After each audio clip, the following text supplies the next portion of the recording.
Hi guys, Mo here. I just want to get a quick talk through about the whole cab shootout, how we placed things, how we recorded the drums and so on and so forth. So drums, very simple. We used a Audix D6 in the kick. We used a Ludwig Superphonic for the snare and SM57 on top, so absolutely basic. And we used a Sennheiser MD21 for kind of a room overhead type of mic. So it was basically in front of the kit, about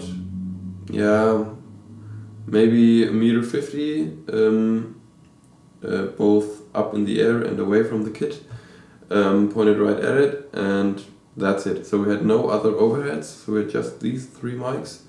And all in all, I gotta say I'm pretty impressed with the sound, pretty happy with it. So that's our drum set. Bass. We used a Laney AOR 100 or Pro Tube AOR for bass, so the same amp that we used for guitar.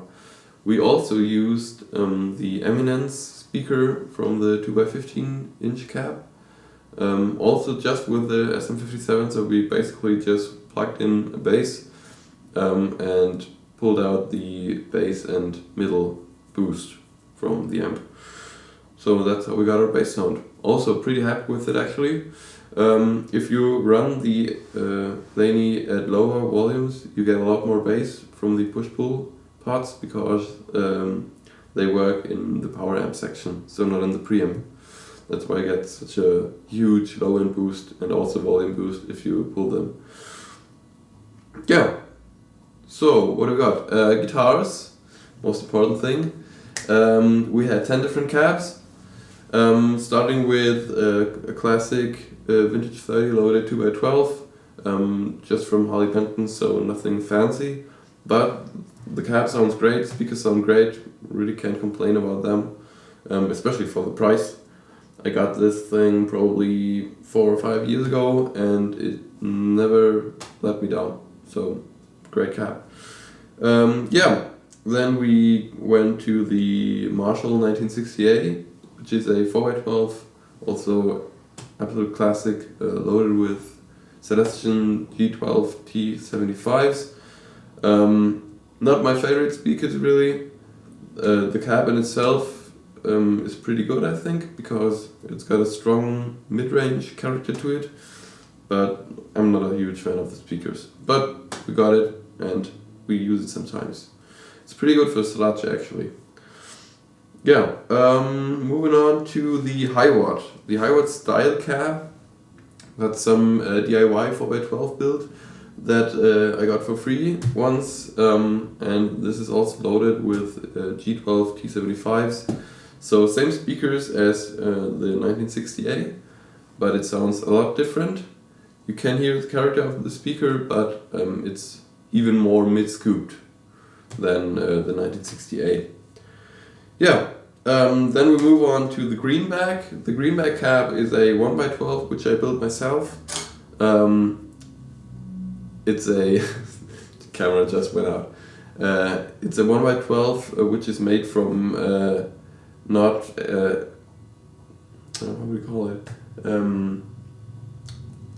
You know the wood that grows, the trees and stuff.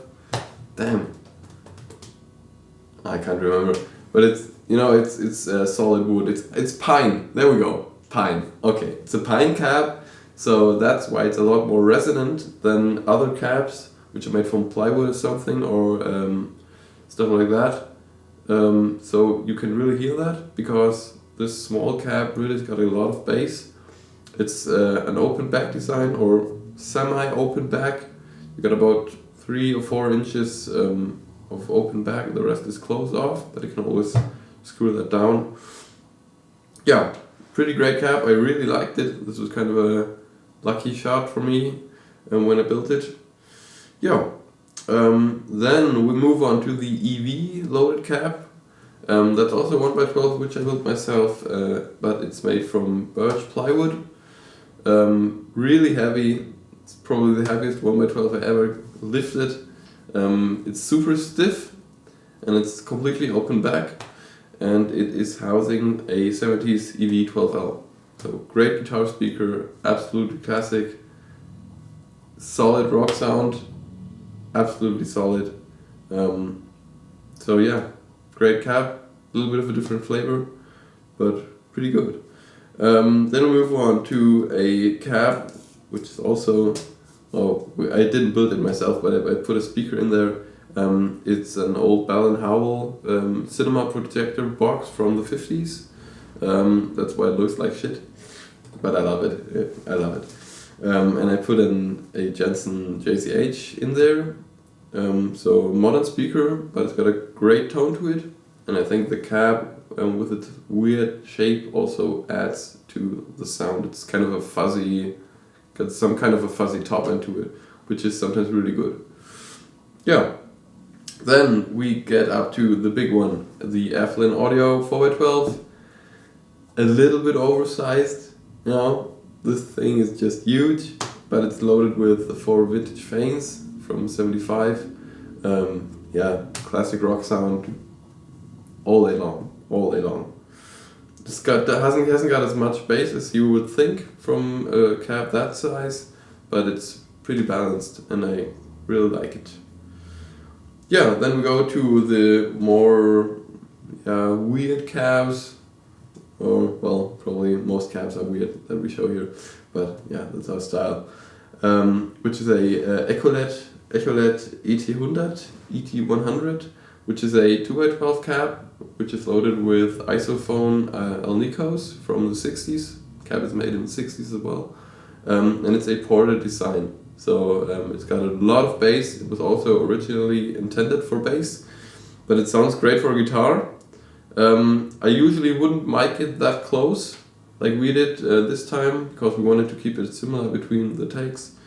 I usually would probably put like, I don't know, 10 inches, 5 to 10 inches between the cab and the mic, because it needs that air to not be super boomy. Yeah. Now we go to the 15-inch speakers. We got a 2x15 cab. One is a Trace Elliot, which is pulled from an old combo.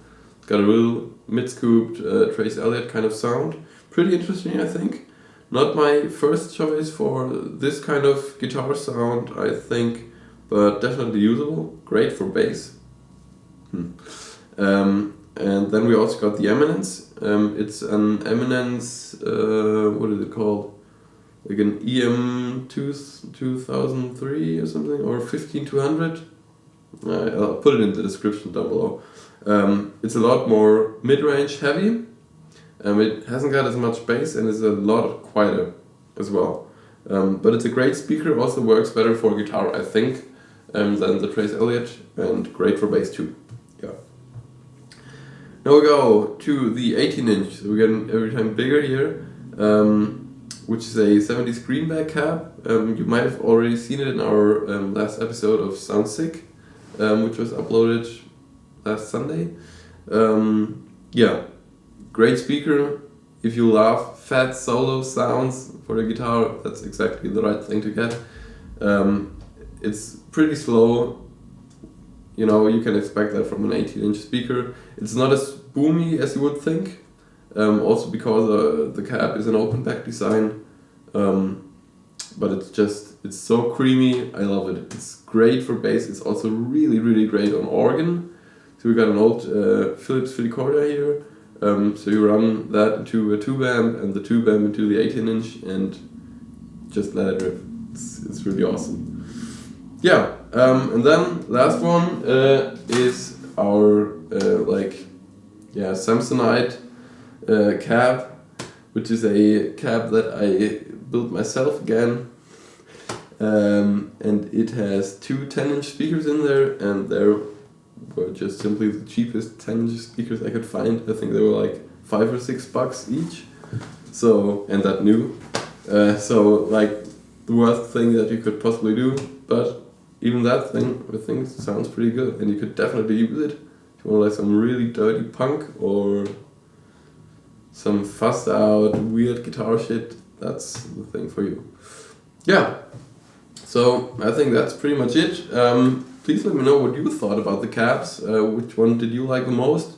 Which one did you think were really shit? Tell us what you think. We'd love to hear it. Yeah, have a good one. Cheers.